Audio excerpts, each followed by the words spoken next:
Asalaamu calaykum waraxmatullaahi wabarakaatu.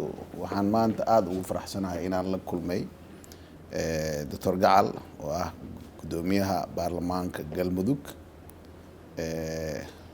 Wada tashi dheer iyo markaan galnay iyo sida aan ka wada hadalnay sidii ay labada baarlamaan u shaqeyn lahaayeen labada dowlad goboleed iyo sida loo mataaneyn lahaa labada maamulba baarlamaankooda iyo dowladoodaba. Waxaan maaragtay isla garanay inaan yeelano wada shaqeyn joogto ah. Runtii sidaa ka warqabtiin maamul goboleedyada maaragtay Soomaaliya systemkan federaalka uu nagu cusub yahay.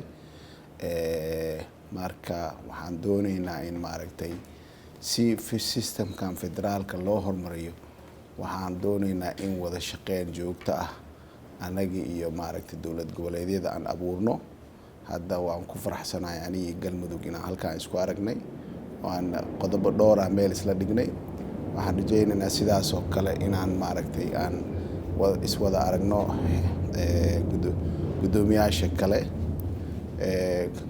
maamul goboleedyada kale sida Puntland, Hirshabelle, Jubbaland. Marka waxaa muhiim noo ah maaragtay in baarlamaanadii iyo sharci dejinta wadanka aan xoog saarno in maaragtay xog iyo fikrado ay markasta isdhaafsano.